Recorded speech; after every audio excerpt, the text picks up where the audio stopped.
êtes à l'intérieur du musée des moulages de l'université Paul Valéry Montpellier 3. C'est le seul musée universitaire en France à exister encore. Il faut saluer le travail fait ici et notamment le travail de la présidente de l'université. C'est un musée vivant, un musée d'apprentissage. Aujourd'hui, je pense qu'on ne construirait plus, si on ne partait de rien, on ne construirait plus un musée comme ça.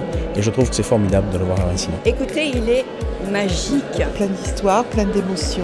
Ce sera un lieu supplémentaire de culture qui se réouvre à la passion des Montpelliérains. Nous allons couper ce ruban. On va visiter le musée. On va vous donner quelques explications sur cette remise en état de ce musée.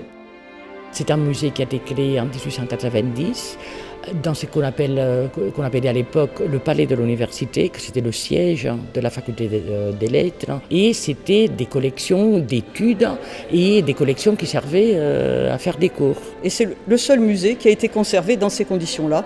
Et c'est pour ça aussi que ça en fait la valeur et que la collection est classée. Pour qu'il y ait label et classement, il faut qu'il y ait une connaissance et une reconnaissance à la fois de l'université, du bâtiment de l'université et des collections qu'il contient. Voilà, donc c'est la traduction de l'intérêt de l'État pour le patrimoine de l'université Paul Valéry. Pour la rénovation, c'est une histoire qui dure depuis 7 ans. La première étape, c'était les bâtiments et la seconde étape, ça a été une nouvelle scénographie. Et donc, il y a un nouveau parcours qui est dessiné à l'intérieur du musée. Tout le processus de la remise en état du musée s'est accompagné d'un travail avec des professionnels, le directeur du Louvre, le musée de Barcelone pour la section du Moyen-Âge, nos enseignants-chercheurs, mais aussi nos étudiants qui sont en situation d'apprentissage. Rosa est chercheur, enseignant.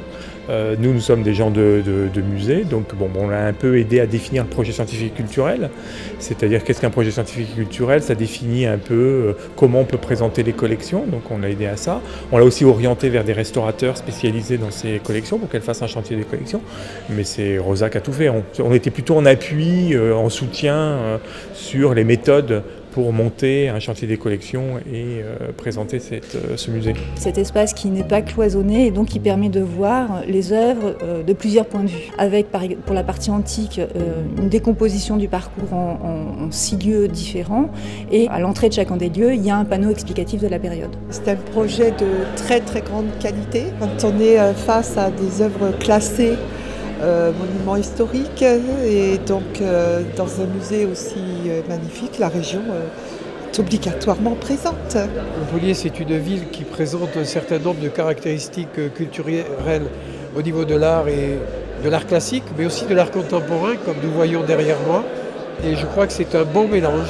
Et en tout cas, c'est une offre culturelle supplémentaire. Et puis, c'est la volonté de toujours porter un regard nouveau sur le monde en mouvement. Il y a un espace d'exposition temporaire dans le musée et on espère petit à petit pouvoir montrer au public étudiant, mais aussi au grand public, l'ensemble de nos fonds. D'un point de vue culturel, les projets sont évidemment très nombreux. Donc, le musée va retrouver sa vocation pédagogique universitaire, mais ce n'est pas uniquement un musée qui va être fermé sur l'université, c'est un musée qui a vocation à être ouvert sur l'extérieur. Je dirais donc à tous les Montpelliérains et au-delà, venez dans ce musée et que ce musée puisse être l'appropriation de chacun, certes les universitaires, les étudiants, mais aussi l'ensemble des habitants de la métropole et plus largement de toute la région Languedoc-Roussillon.